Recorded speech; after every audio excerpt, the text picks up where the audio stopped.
Shalom Sobat Difabel dan saudara-saudariku yang terkasih. Kembali kita berjumpa dalam DDS, DJ Difabel Service.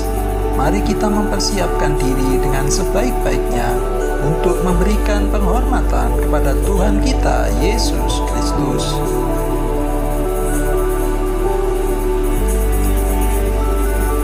Selamat beribadah, Tuhan Yesus memberkati.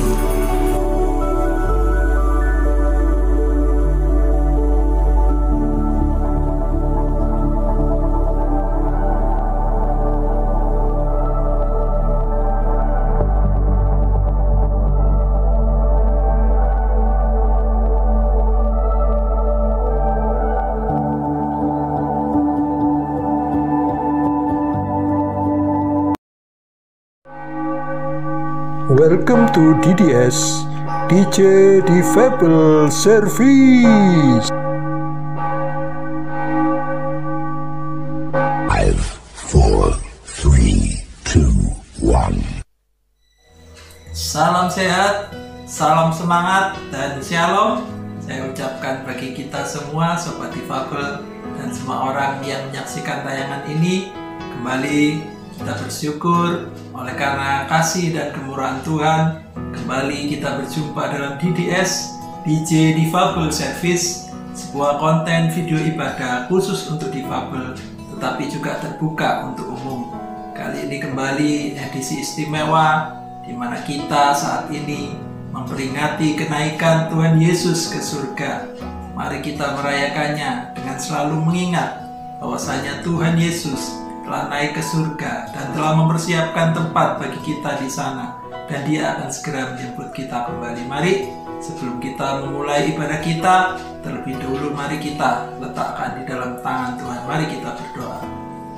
Bapa kami yang bertahta di dalam kerajaan surga, di dalam nama Tuhan kami Yesus Kristus, kami mengucap syukur Tuhan oleh karena kebaikan, oleh karena kasih dan kemurahan-Mu yang masih berlaku bagi kehidupan kami, di mana kami saat ini kembali bisa bersekutu bersama-sama dengan Sobat Difabel dan semua orang yang menyaksikan tayangan ini. Tuhan, kami percaya melalui ibadah ini Tuhan ingin membentuk kehidupan kami, untuk kehidupan kami siap menjadi agen-agen dari kerajaan surga, membawa banyak orang datang kepada kerajaan surga, dan kami boleh bersama-sama menikmati kemuliaan yang sudah Engkau sediakan bagi kami. Terima kasih Tuhan, kami membutuhkan Roh Kudus menuntun kami, ibadah kami mulai dari awal, pertengahan, sampai pada akhirnya. Dan kiranya Engkau bertata di tengah-tengah puji-pujian kami. Terima kasih, segera kami buka ibadah yang penuh bahagia ini dengan mengucap syukur hanya di dalam nama Tuhan kami Yesus Kristus. Kami sudah berdoa dan bersyukur. Puji Tuhan. Amin. Sungguh luar biasa di mana kita bisa ada sampai dengan saat ini oleh karena kebaikannya, dan marilah kita mau senantiasa untuk hidup berjalan bersama dengan Tuhan kita Yesus Kristus. Haleluya.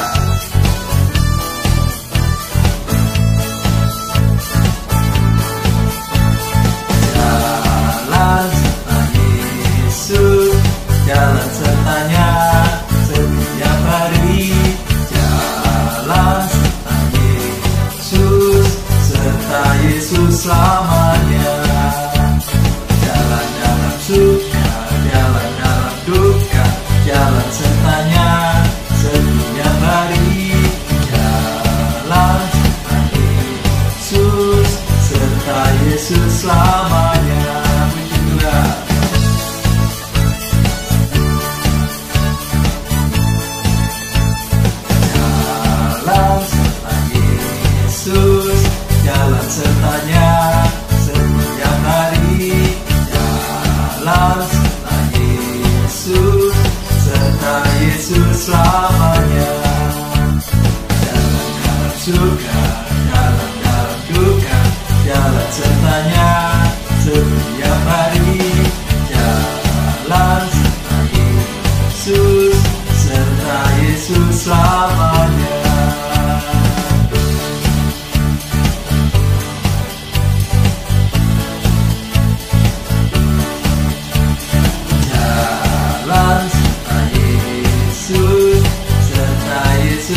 Yesus selamanya.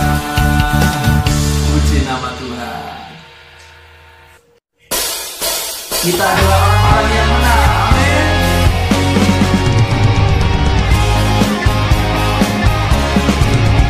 Ku menang bersama Yesus Tuhan. Ku menang di dalam peperangan. Ku menang atas segala setan. Haleluya, haleluya, ku menang. Haleluya, dia bangkit. Haleluya, dia hidup. Haleluya, dia naik. Roh Kudus turun. Ku menang bersama Yesus Tuhan. Ku menang di dalam peperangan. Ku menang atas segala setan. Haleluya, haleluya, ku menang. Haleluya, dia bangkit. Haleluya, dia hidup. Haleluya, dia naik. Roh Kudus turun. Amin.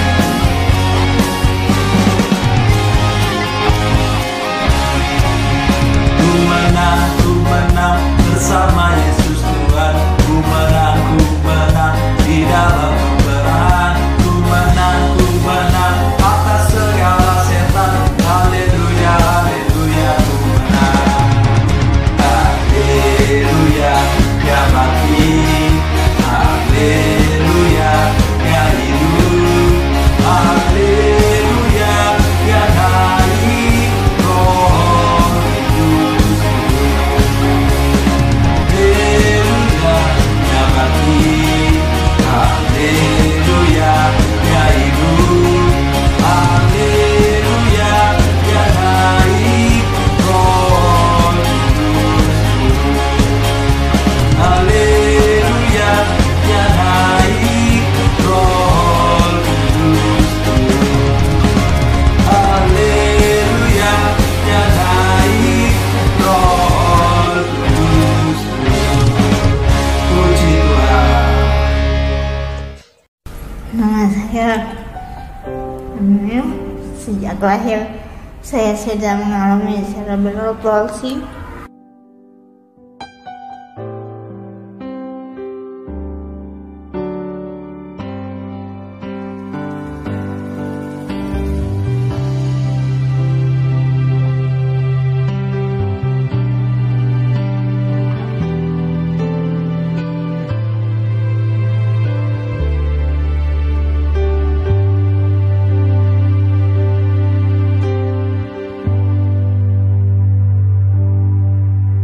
Bagai tetesan embun basahi bumi, firman-Mu menyegarkan hati yang gelisah. Terang bagi jalanku dan benteng jiwaku, firman-Mu kekuatanku. Ya Tuhanku, berikan Roh-Mu menuntunku setiap hari. Hanya kuasa-Mu ku kan disanggupkan hidup sesuai firman-Mu. Dan pada umur 3 tahun saya sempat mengalami panas tinggi kejang-kejang sampai umur 15 tahun.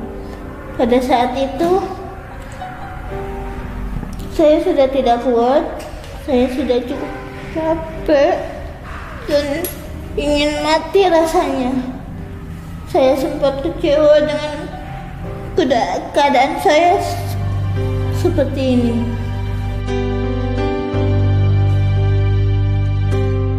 Ajar aku tetap setia lakukan firman-Mu.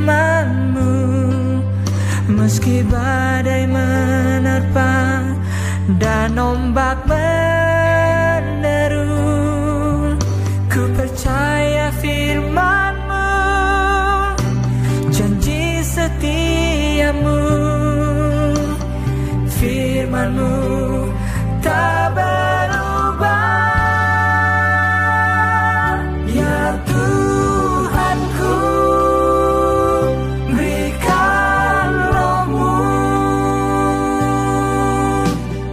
menuntunku setiap hari. Hanya kuasa-Mu ku kan disanggupkan hidup sesuai firman-Mu. Walaupun langit lengah, firman-Mu tetap kekal. Ku mau berjalan menurut firman-Mu. Bimbingku untuk mengerti. Sampai suatu saat saya membaca firman Tuhan dalam Yohanes 9 ayat 1-3 tentang seorang buta yang disembuhkan. Saya mengerti bahwa keadaan saya bukan kesalahan siapapun. Ada maksud Tuhan di balik keadaan saya seperti ini. Sekarang saya tidak kecewa lagi. Saya bersyukur Tuhan mau memakai saya untuk memberikan kekuatan kepada orang-orang yang dikecewakan, putus asa, dan bahkan mau bunuh diri. Bahwa sebenarnya saya dan Anda berharga di mata Tuhan. Ya Tuhanku, berikan Roh-Mu menuntunku setiap hari. Hanya kuasa-Mu ku kan disanggupkan hidup sesuai firman-Mu. Ya Tuhanku, berikan Roh-Mu menuntunku setiap hari.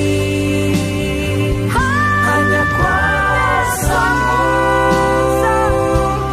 ku kan disanggupkan hidup sesuai firman-Mu. Hidup sesuai firman-Mu. Hidup sesuai firman-Mu.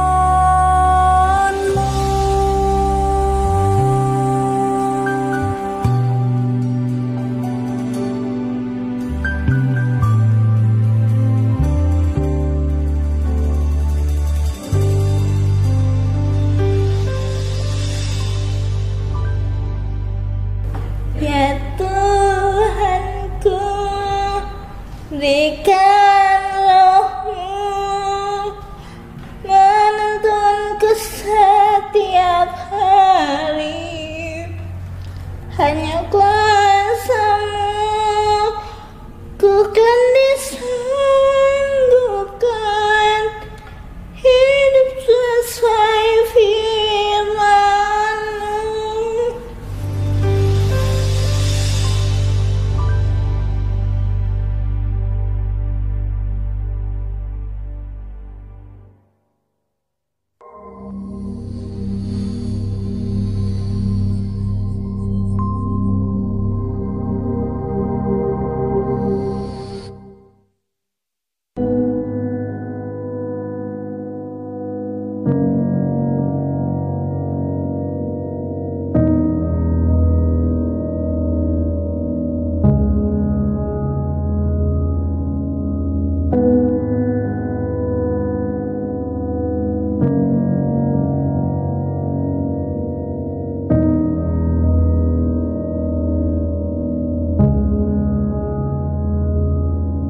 31 tahun lalu saya dilahirkan.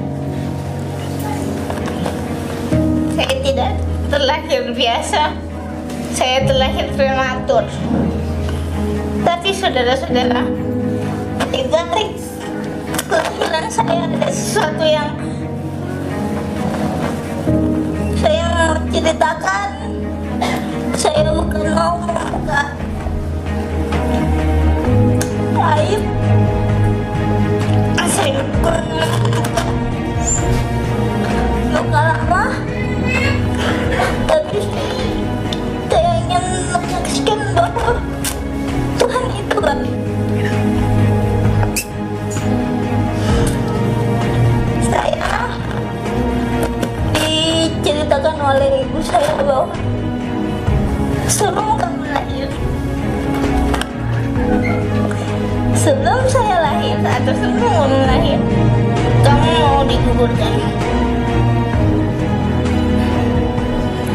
Saudara-saudara, kalau saudara-saudara yang mendengar itu dengan perasaannya pasti sangat hancur. Dan itulah yang saya alami. Saya hancur karena saya mendengar itu bukan cuma baru sudah besar. Saya mendengar itu saya masih kecil, masih sekitar umur 6 sampai 7 tahun.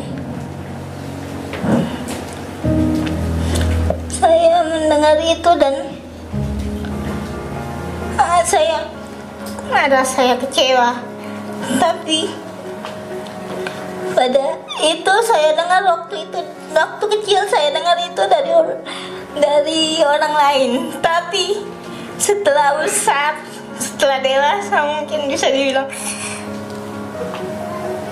dewasa, saya dengar langsung dari mulut mama saya sendiri.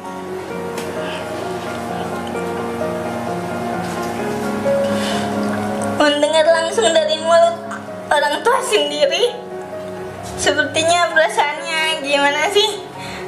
Sepertinya kecewa, marah, dan sangat kalau bilang dendam, iya, sangat dendam. Tapi Tuhan menegur saya lewat firman-Nya. Mungkin kalau ada yang bisa baca Yohanes 9 ayat 1 sampai 3. Itu ayat itu yang sangat menampar saya. Saya merasa ditampar bolak-balik. Mengapa harus marah sama orang tua kamu? Mengapa harus itu? Dan dibilang di situ orang terlahir cacat bukan karena kesalahan orang tua, tapi apa? Pekerjaan Allah harus dinyatakan di dalam dia. Saudara,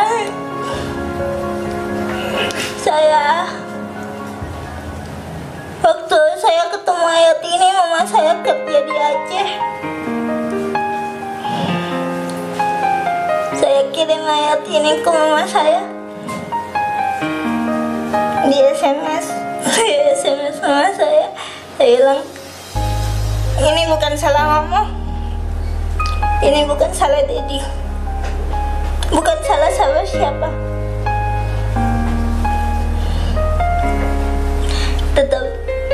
Tetapi ada pekerjaan Tuhan yang akan dinyatakan di dalam diri saya.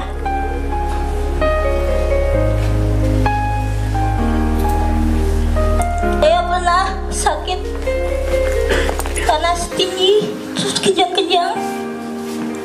Itu lama sekali,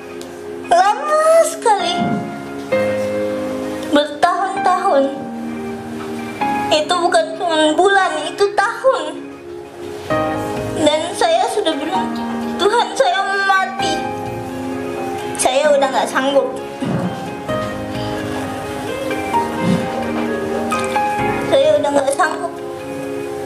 Saya mau mati, sakit semua badan saya. Saya gak sanggup. Itu karena saya keberuntungan nabrak syaraf. Rasanya tidak enak. Itu seperti obat penenang juga dikasih ke saya. Jadi kalau ada dokter di sini mungkin tahu obat Valium itu dikasih ke saya udah dosis tinggi, sangat tinggi. Dan dokter bilang anak ini tidak akan bertahan lama, tidak sampai, saya tidak akan sampai 25 tahun. 25 tahun saya udah mati. Begitu juga saat lahir, saya divonis anak ini tidak akan lewat 1 hari. 1 hari lewat 1 tahun, 1 tahun lewat 3 tahun, 3 tahun lewat 25 tahun, 25 tahun lewat. Sekarang saya sudah berapa? 31.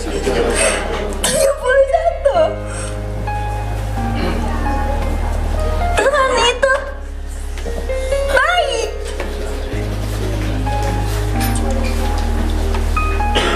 Saudara, tapi setelah saya sembuh, saya harus bergumul lagi.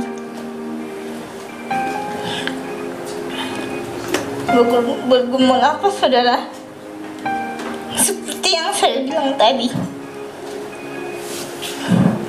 saya tidak sepenuhnya merasakan kasih seorang ayah.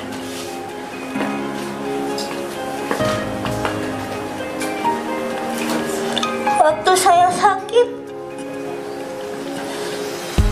bapak saya meninggalkan kami. Dia pergi dari rumah dan tidak kembali lagi. Adalah waktu itu kalau saudara sedang sakit terus ditinggal ayah, gimana sih perasaannya? Sakit ya, pasti sangat sakit. Dan itu yang saya alami. Saya sudah dibilang mau digugurkan. Sekarang orang tua saya harus berpisah. Makin marahlah saya. Tapi Tuhan juga yang menyadarkan saya bahwa saya harus mengampuni bapak saya. Bahkan mungkin saya boleh saksikan ini. Saya bilang sama Tuhan, saya berdoa sama Tuhan, saya bilang, Tuhan, sekarang saya sudah mengampuni bapak saya. Bapak saya udah nggak ada, udah meninggal. Sekarang saya ingin Tuhan selamatkan saya.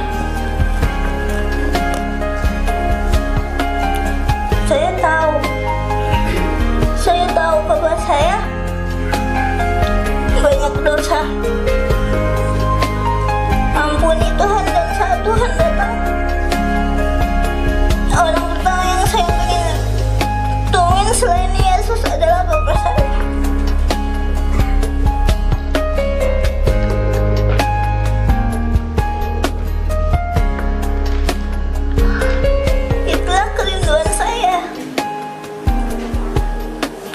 Tuhan Yesus datang.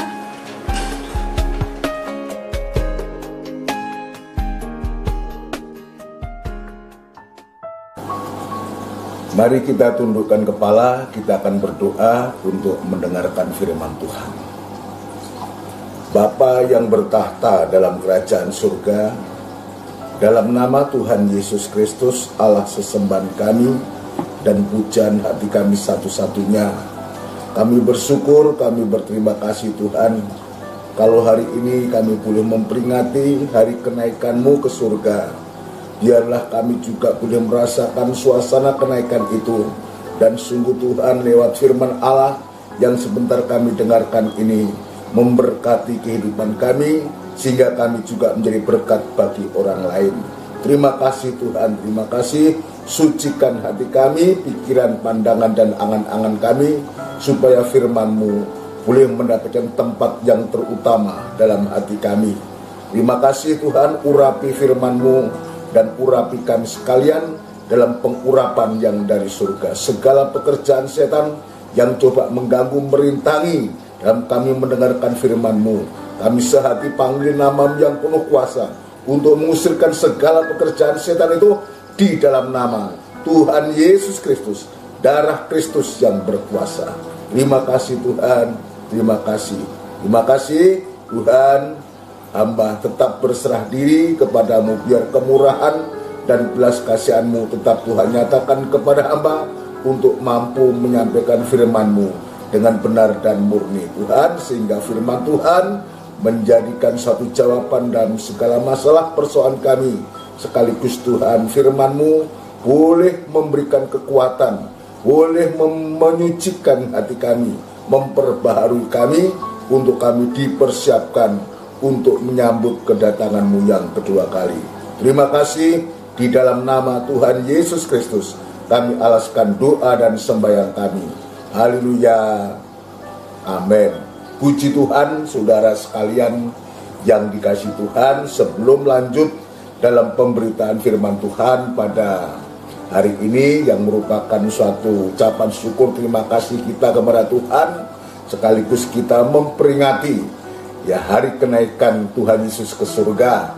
Dan kepada saudara-saudaraku yang kekasih, yang secara fisik memang saya sulit untuk menyampaikan. Saya menyampaikan aja secara fisik saudara-saudara mengalami satu cacat fisik, tetapi saya yakin dan percaya Tuhan bukan melihat yang semacam itu.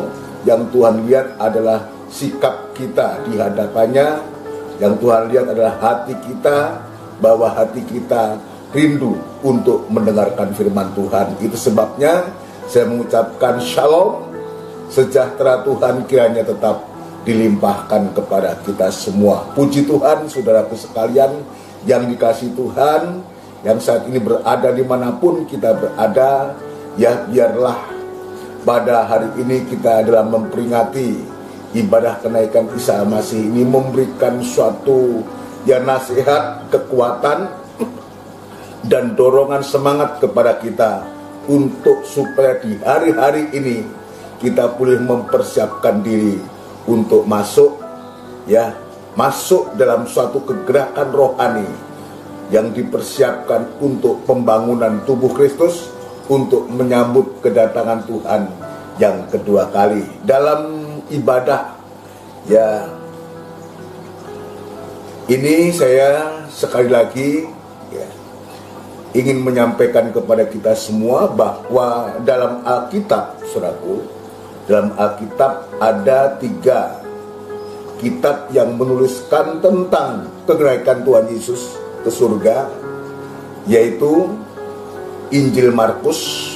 Jadi dalam cerita, dalam kisah dalam Alkitab ini yang menceritakan tentang kenaikan Tuhan ke surga, ada 3 kitab yang menceritakan itu, yaitu Injil Markus, Injil Lukas, dan Kisah Para Rasul. Ini dia mencatat bagaimana nanti kita akan melihat saudara sekalian, 3 kitab ini menceritakan tentang kenaikan Tuhan ke surga. Dan untuk itu sedikit saya harus menjelaskan saudara sekalian bahwa kenaikan Tuhan ini tidak terlepas dari yang sudah terjadi, yaitu Jumat Agung itulah kematiannya, juga tidak terlepas pada Paskah atau kebangkitannya. Dan setelah itu Tuhan bersama murid-murid selama 40 hari, 40 hari. Dan setelah itu hari ini kita peringati hari kenaikan Tuhan setelah Tuhan Yesus berada bersama murid-murid semua. Puji Tuhan. Itu sebabnya kita akan mempelajari ini, mempelajari satu persatu, sekalipun saya tidak bisa menjelaskan semua karena saya mendapatkan waktu antara 15 sampai 20 menit aja untuk menyampaikan renungan singkat ini. Dan itu sebabnya saya ingin menunjukkan garis besar, menunjukkan garis besar ada apa,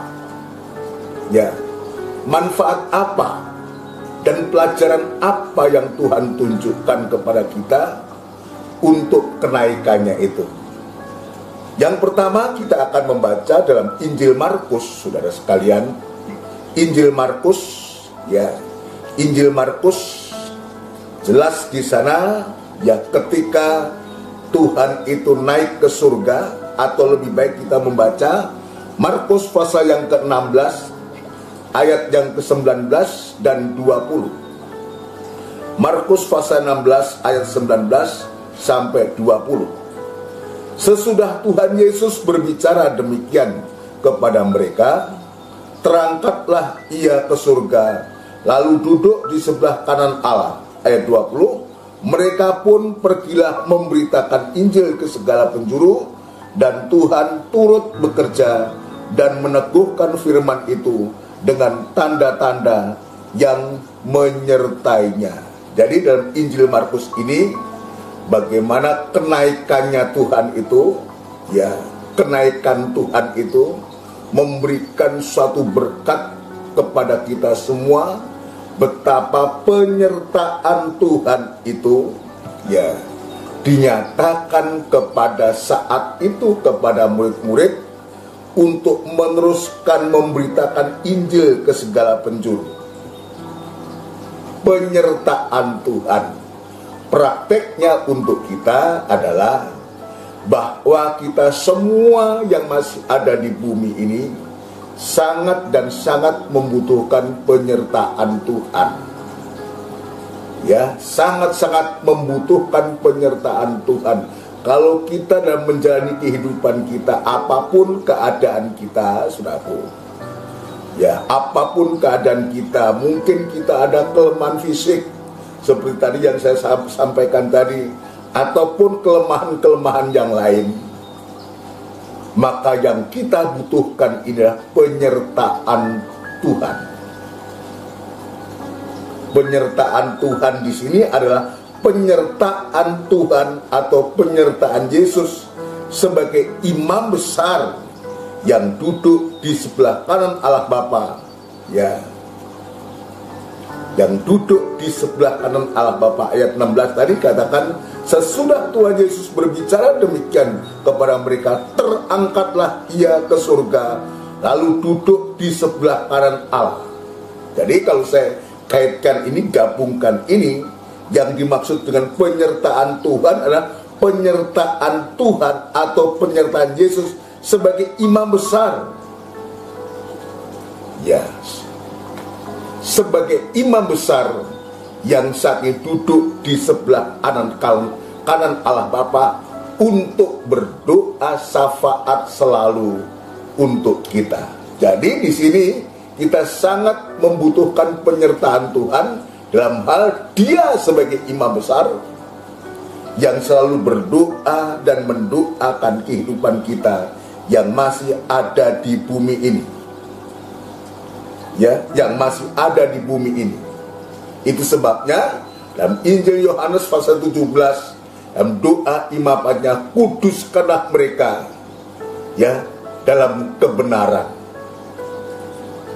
Dalam doanya imam besar itu jelas untuk supaya kita tetap kudus, dikuduskan, dan tetap hidup dalam kebenaran firman Allah.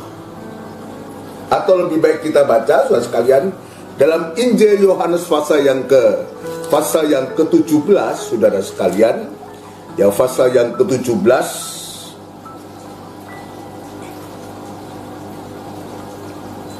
ayat yang ke-17, dalam doa imamatnya Tuhan Yesus, dia mengatakan, kuduskanlah mereka dalam kebenaran, firman-Mu adalah kebenaran. Jadi dia menghendaki dalam doanya, doa imam besar itu, ketika dia ada di surga, dia selalu berdoa buat kita, terutama untuk supaya kita dalam kekudusan dan tetap dalam kebenaran firman Allah. Sekarang saya ingin lanjutkan, saat kita masih dalam Injil Markus. Bukti Tuhan menyertai kita sebagai imam besar adalah bukti Tuhan menyertai kita sebagai imam besar adalah, yang pertama, ada damai sejahtera. Ini suatu bukti yang benar. Bukti bahwa Tuhan menyertai kita.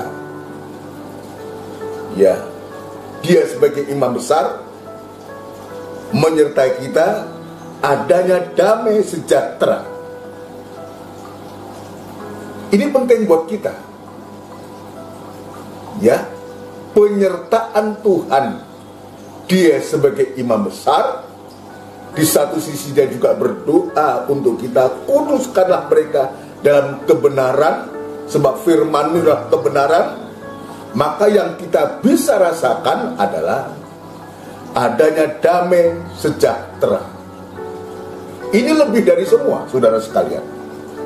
Jadi damai sejahtera yang Tuhan berikan kepada kita, dan ini mutlak kita butuhkan di hari-hari ini, apalagi di saat-saat kita diperhadapkan dengan pandemi sekarang ini. Banyak kegelisahan-kegelisahan, banyak ketakutan-ketakutan, banyak yang membuat hati ini tidak nyaman, saudara. Nah, apa yang bisa membuat kehidupan itu bisa tenang? Dari sebabnya tadi saya mengatakan, bukti bahwa Tuhan menyertai kita, Dia sebagai imam besar, bahwa Allah itu, Tuhan itu, dalam Yesus itu memberikan damai sejahtera. Kalau damai sejahtera itu ada dalam setiap hati kita, siapapun kita, maka kita tidak tergantung dengan keadaan apapun juga. Biar kita sekarang diperhadapkan dengan situasi yang demikian, suatu situasi pandemi ini yang juga menyebabkan banyak orang jadi gelisah dan semua suatu. Maka damai sejahtera itulah yang akan membuat kita tetap punya sikap, punya pendirian, dan kita tidak tergantung atau bisa digoyahkan oleh keadaan yang sedang kita hadapi di hari-hari ini. Ya, ini yang kita bisa rasakan, saudaraku. Ya, kita rasakan. Kalau dalam di hari-hari ini juga saya mesti mengingatkan, ya, terjadinya pandemi, banyak terjadi PHK, pemberhentian kerja, dan semua. Nah, coba kita bayangkan, ini kan bisa menggelisahkan siapapun juga. Tetapi sebaliknya, saya kembali, kalau damai sejahtera itu Tuhan taruh dalam kehidupan kita, maka kita tidak tergantung, tidak terganggu, sekalipun apa yang kita hasilkan tidak seperti biasanya, mungkin lebih kecil daripada itu. Ini suatu, kalau tidak dimulai, damai sejahtera itu ada pada kita. Oleh karena imam besar itu yang selalu berdoa buat kita, untuk kita supaya tetap kudus dan benar yang menghasilkan damai sejahtera itu suatu, maka kita pun juga akan mengalami seperti yang dialami oleh orang lain. Tapi sebaliknya, kalau betul-betul damai sejahtera itu ada dalam hati kita, maka kita tidak tergantung dengan keadaan, tidak tergantung dengan berapa yang kita hasilkan, kita dapatkan dari hasil kerja kita suatu. Sebab apa? Sebab kita yakin bahwa damai sejahtera itu akan memelihara kita, akan membuat kita menjadi tenang. Kalau kita bisa menjadi tenang, maka ayat mengatakan kita bisa berdoa kepada Tuhan. Ya, ini yang pertama dalam Injil Markus itu ceritakan bagaimana penyertaan Tuhan itu nyata dalam kehidupan kita. Penyertaan Tuhan itu nyata pada kita. Lalu Injil yang menceritakan tentang kenaikan Yesus yang lain yaitu Injil Lukas. Kalau Injil Markus menekankan bagaimana penyertaan Tuhan, ya, penyertaan Tuhan yaitu Dia sebagai imam besar. Tetapi kita bisa melihat peristiwa yang terjadi dalam Injil Lukas itu, saudara sekalian, ketika Dia naik ke surga, apa yang Tuhan lihat? Ini yang kedua. Ya, peristiwa dalam Injil Lukas itu, dalam Injil Lukas pasal 24, ya, khususnya ayat 50 sampai 53 suatu. Ya, sampai 53. Apa yang terjadi? Ayo kita baca Injil Lukas pasal 24 ayat 50 sampai dengan ayat 53. Begini bunyi firman Tuhan. Lalu Yesus membawa mereka keluar kota sampai dekat Betania. Di situ Ia mengangkat tangannya dan memberkati mereka.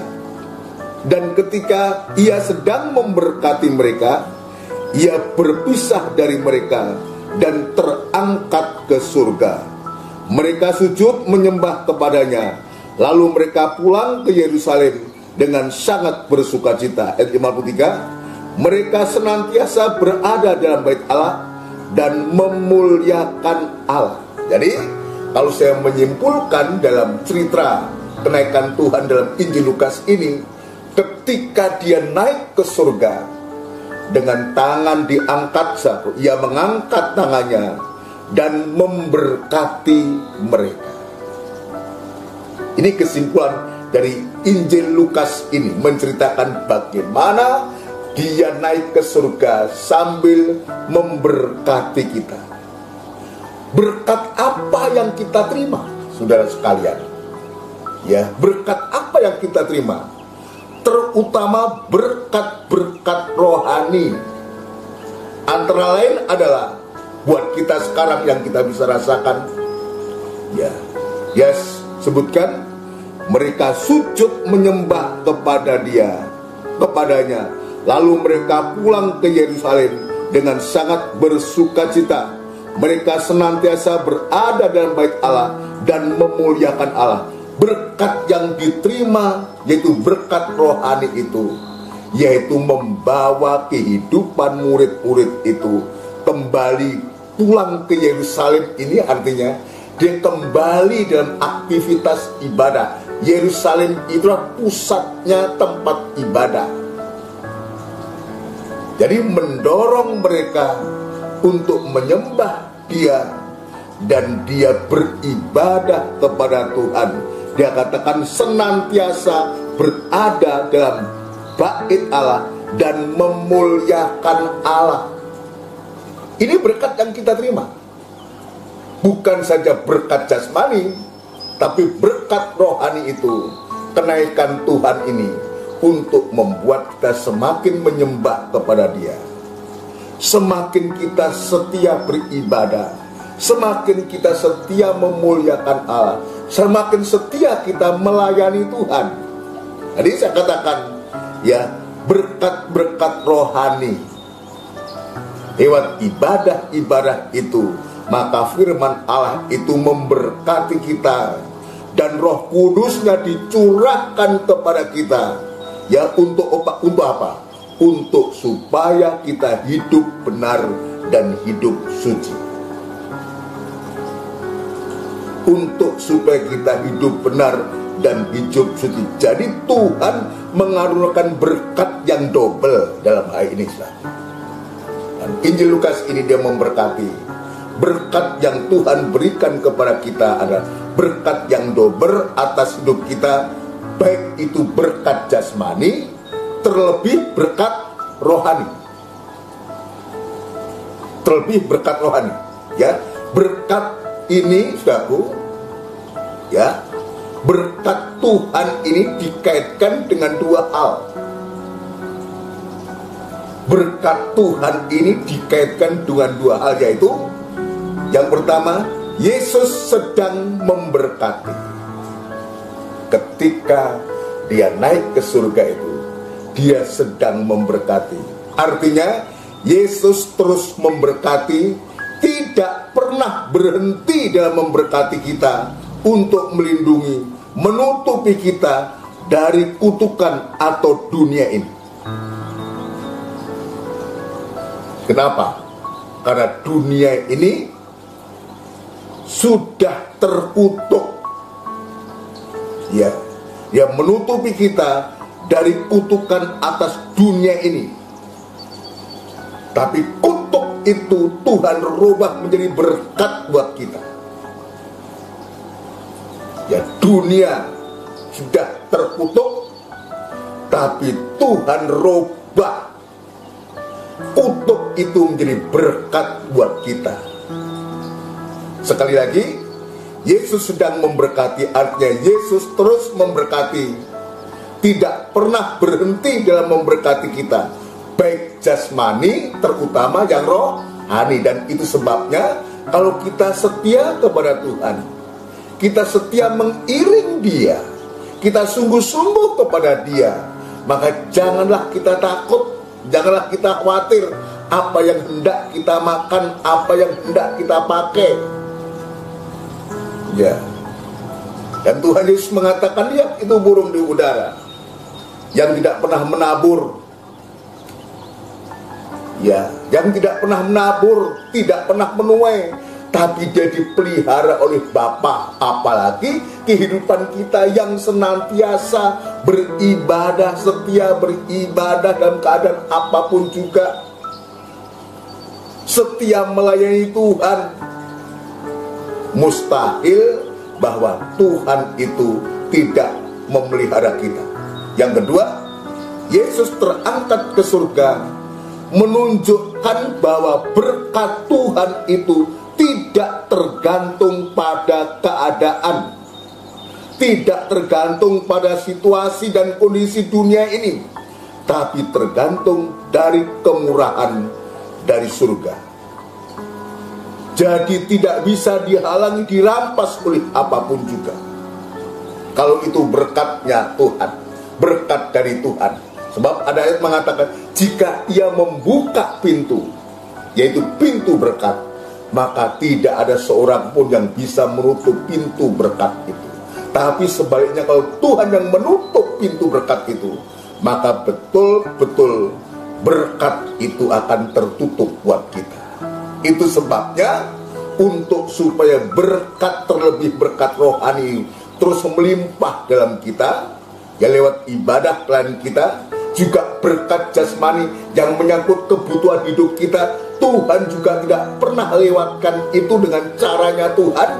Maka sikap kita seperti ayat mengatakan, lalu mereka pulang ke Yerusalem dengan sangat bersukacita.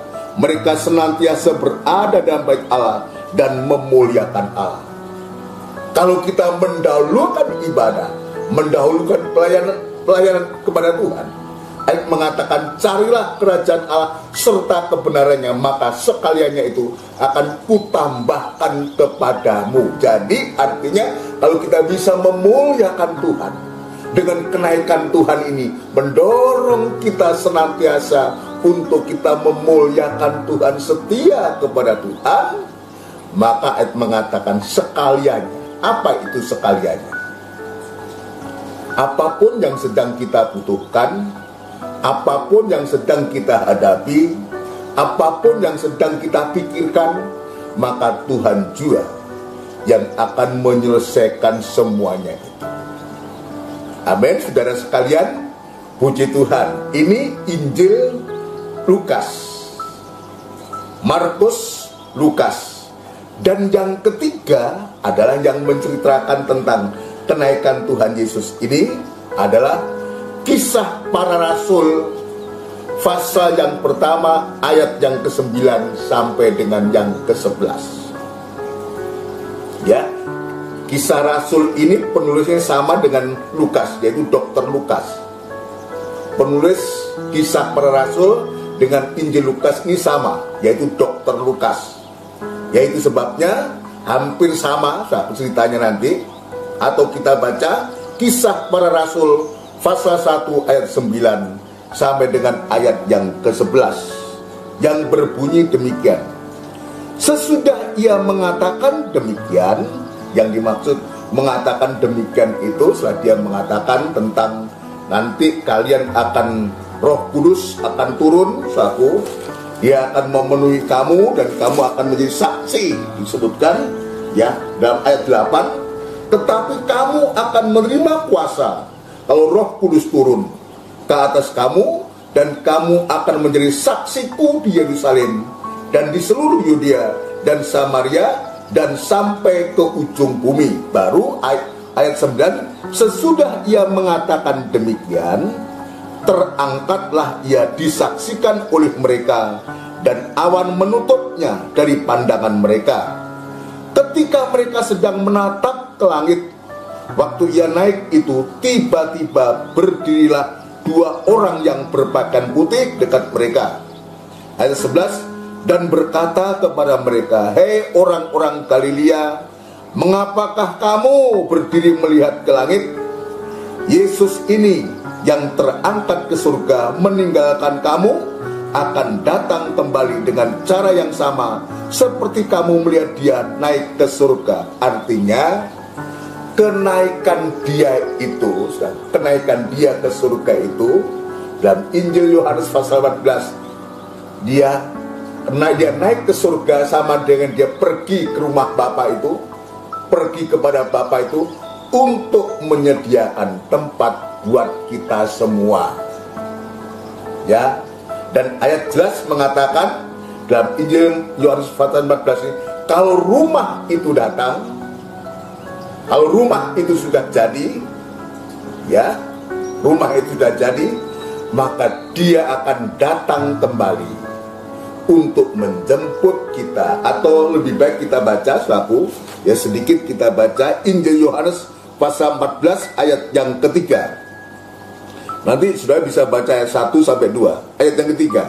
Dan apabila aku telah pergi ke situ dan telah menyediakan tempat bagimu, aku akan datang kembali dan membawa kamu ke tempatku, supaya di tempat di mana aku berada, kamu pun berada. Ini pula lah yang dikatakan oleh 2 orang tadi. Ya, dikatakan 2 orang tadi, saudara. Dikatakan ya, tiba-tiba berdirilah 2 orang yang berpakaian putih dekat mereka. Ketika murid-murid itu dia memandang ke langit, dalam Injil Lukas dia memberkati, Injil Markus dia menyertai, saudara sekalian. Maka dia naik ke surga sampai awan menutup mereka, mulut pandangannya, menutupnya dari pandangan mereka. Dan murid itu tetap tertegun melihat bagaimana Yesus terangkat ke surga itu. Maka di saat itu muncullah 2 orang yang berpakaian putih dekat mereka, dan dia mengatakan, ya, dan berkata kepada, hei orang-orang Galilea, mengapakah kamu berdiri melihat ke langit? Yesus ini yang terangkat ke surga meninggalkan kamu akan datang kembali dengan cara yang sama seperti melihat dia naik ke surga. Artinya apa? Maka memberikan pengharapan kepada kita untuk kita dipersiapkan. Kita dipersiapkan, kita. Sekarang ayat 8 tadi menjadi saksi, menjadi berkat. Ya, lewat ibadah-ibadah dan kita melayani Tuhan, menjadi saksi, menjadi berkat bagi orang lain. Untuk apa? Untuk supaya ketika dia datang yang kedua kali dalam kemuliaannya, maka kita sudah menjadi kehidupan yang dipersiapkan oleh Tuhan untuk menyambut kedatangannya. Ini yang Tuhan tunjukkan kepada kita di hari-hari ini, saudara sekalian. Bukan hanya penyertaan Tuhan, bukan saja berkat-berkat Tuhan yang Tuhan sediakan dengan kenaikannya dia, tapi juga mempersiapkan kita manakala dia datang yang kedua kali. Seperti dia naik ke surga, ayat mengatakan, ya, dia katakan akan datang kembali dengan cara yang sama seperti kamu melihat dia naik ke surga. Bedanya kalau ini dari bumi dia ke surga, nanti kedatangannya itu dari surga ke bumi. Untuk apa? Untuk menjemput kita.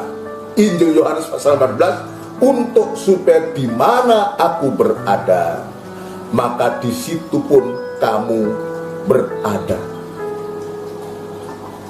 Ini yang Tuhan tunjukkan kepada kita. Ini yang Tuhan tunjukkan. Lalu bagaimana, apa sikap kita ketika kita diperhadapkan, diberitahu bahwa dia akan datang yang kedua kali, seperti apa yang kau lihat itu, dia naik. Maka ayat yang ke-12, saudara sekalian, ini hampir sama dengan Injil Lukas tadi. Ayat 12 dalam Kisah Rasul pasal pertama, maka kembalilah rasul-rasul itu ke Yerusalem dari bukit yang disebut Bukit Zaitun, yang hanya seperjalanan Sabat jauhnya dari Yerusalem. Loncat ayat yang keempat, mereka semua bertekun. Jadi ini ke-11 murid, saudaraku, sebab 12 kurang 1 yaitu Yudas, ya semua ya kembali ke Yerusalem. Ayo ayat 4 ini, mereka semua bertekun dengan sehati dalam doa bersama-sama dengan beberapa perempuan serta Maria ibu Yesus dan dengan saudara-saudara Yesus. Artinya apa? Kembali ke Yerusalem untuk kembali beribadah kepada Tuhan. Saudara sekalian, beribadah kepada Tuhan, senantiasa berada dalam bait Allah dan memuliakan Allah. Untuk apa? Untuk mempersiapkan diri akan kedatangan Yesus yang kedua kali. Jadi untuk kita sekarang ini, kita didorong kenaikannya dia itu, dan dia juga lewat 2 orang utusan dari surga ini memberitahukan bahwa dia akan datang kembali seperti dia naik. Maka sikap kita di hari-hari ini adalah untuk kita segera kembali ke Yerusalem. Artinya kembali dalam kegiatan ibadah, tekun beribadah, senantiasa berada dalam bait Allah dan memuliakan dia. Prakteknya sekarang adalah ibadah dan pelayanan. Inilah sarana yang utama untuk kita layak menyambut kedatangan Tuhan yang kedua kali. Saudara sekalian, itu sebabnya di hari-hari ini, saudaraku, di hari-hari ini kenaikan Yesus itu suatu yang pasti. Dia betul-betul dia mati, dia betul-betul dia naik, dia bangkit, dan dia betul-betul dia naik ke surga. Dan yang belum terjadi ini, dia akan betul-betul sesuai dengan janjinya.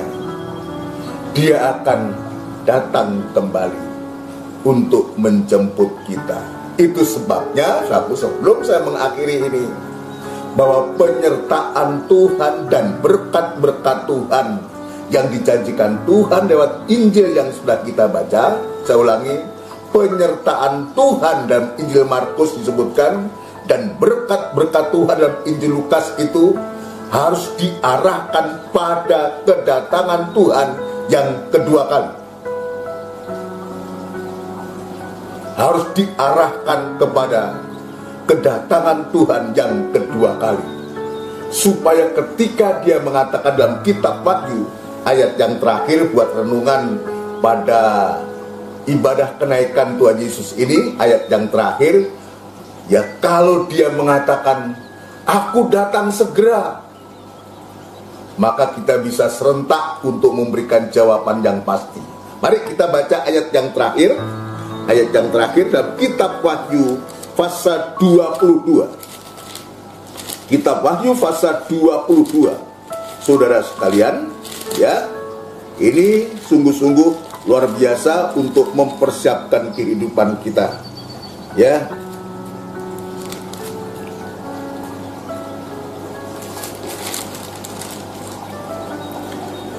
Wahyu pasal 22 ayat yang ke-20. Ini perkataan Tuhan Yesus. Kalau dalam Kisah Rasul tadi ada berita dari utusan dari surga 2 orang. Itu. Tetapi sekarang kepada Rasul Yohanes di Pulau Patmos dia mengatakan, ya, ayat 20, ia yang memberi kesaksian tentang semuanya ini, ya, berfirman, ya, aku datang segera. Amin. Datanglah Tuhan Yesus. Jadi suara ini nanti akan diwakili oleh Rasul Yohanes ini, mewakili kita ketika Tuhan mengatakan, ya, aku datang segera. Dan kita bisa mengatakan, amin, datanglah Tuhan Yesus. Ini pernyataan Rasul Yohanes ini adalah pernyataan seorang yang sudah mempersiapkan diri, seorang yang dipersiapkan oleh Tuhan untuk mampu menyambut kedatangan Tuhan yang kedua kali. Itu sebabnya tadi saya mengatakan, biarlah di hari-hari ini, ya, lewat renungan singkat ini, ya, saya simpulkan, biarlah penyertaan Tuhan dan berkat-berkat Tuhan, terutama yang rohani juga yang jasmani, betul-betul diarahkan pada kedatangan Tuhan yang kedua kali, lewat ibadah-ibadah, lewat pelayanan-pelayanan yang Tuhan sediakan buat kita. Kita jangan putus asa dengan keadaan kita. Maaf kata, mungkin saudara-saudaraku yang kekasih ini secara fisik mengalami kelemahan fisik, ya, memang itu mungkin itu yang harus kita hadapi. Tetapi kita mensyukuri. Kenapa kita mensyukuri? Sebab ada harapan. Tuhan memberikan harapan, saudaraku. Berita dari surga, utusan dari surga yang mengatakan dia akan datang kembali untuk menjemput kita, untuk menyempurnakan kita, untuk menyempurnakan kita, siapapun kita, secacat apapun keadaan fisik kita di hari-hari ini, saudara. Tuhan izinkan semacam itu. Tuhan akan datang kembali untuk menyempurnakan kita, menyempurnakan kita, ya, untuk dibawa oleh Tuhan, untuk supaya kita tidak terpisahkan lagi. Di mana aku berada, maka di situ pun aku berada. Artinya kita tidak terpisahkan lagi. Kita akan berbahagia bersama Tuhan. Tetesan air mata itu tidak ada. Kesusahan itu tidak ada. Kesengsaraan tidak ada. Keluhan-keluhan oleh sebab cacat fisik kita tidak ada lagi. Kenapa? Tuhan sudah menjadikan semua jadi baru. Dia menyempurnakan, dia memperbaharui. Dan sekarang kepada orang-orang yang sudah dalam penyertaan Tuhan, diberkati Tuhan, yang sudah mengarahkan kehidupannya untuk kedatangan Tuhan lewat ibadah dan pelayanan ini, maka Tuhan juga kembali untuk membawa kehidupan kita. Kita akan berbahagia bersama Tuhan untuk selama-lamanya. Amin. Puji Tuhan. Demikian saudaraku yang kekasih, ya, dimanapun saudara berada di renungan singkat yang sederhana ini akan memberikan manfaat kepada kita, memberikan dorongan semangat kepada kita. Apapun keadaan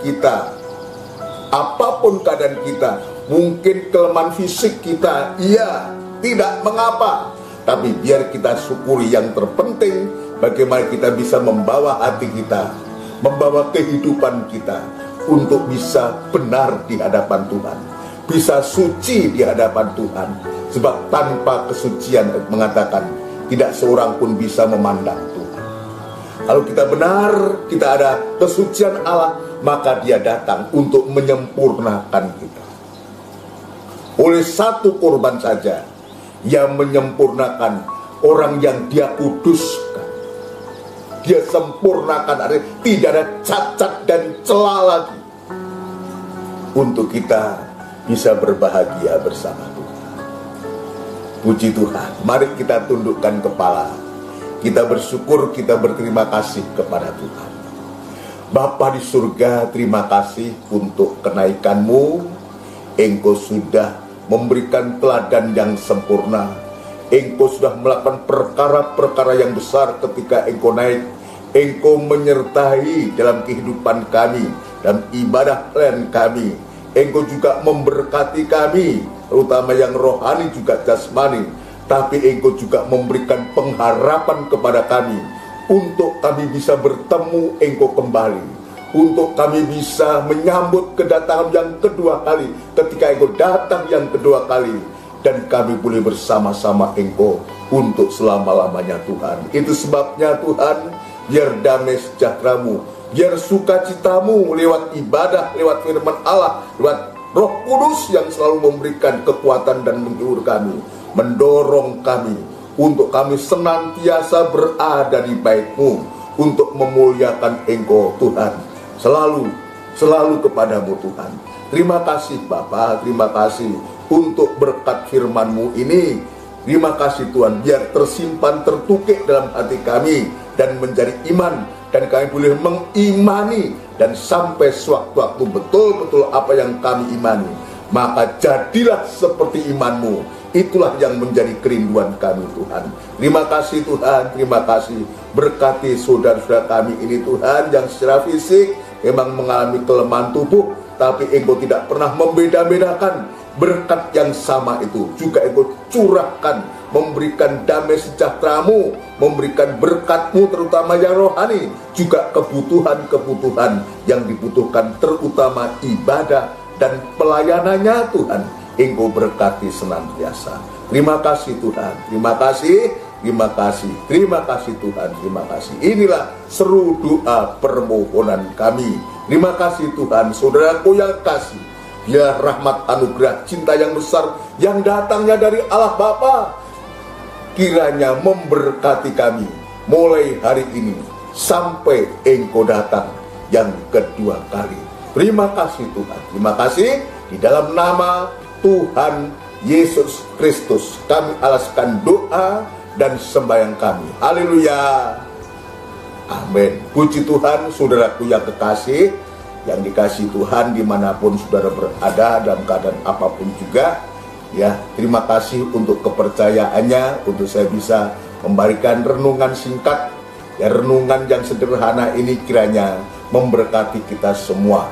Puji Tuhan. Ya, salam damai sejahtera.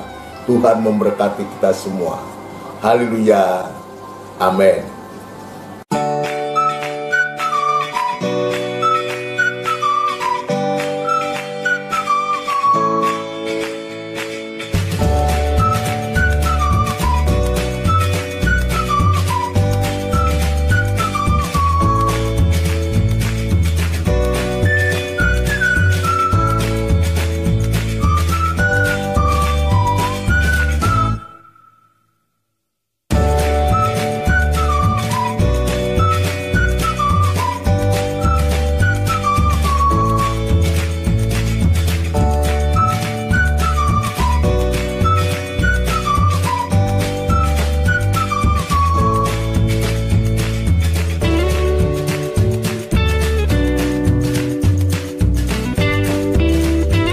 Bagi saudara-saudari yang terkasih yang ingin berbagi berkat kepada Sobat Difabel, bisa mentransfer ke Bank BCA atas nama Daniel Indra Jonathan dengan nomor rekening 8220437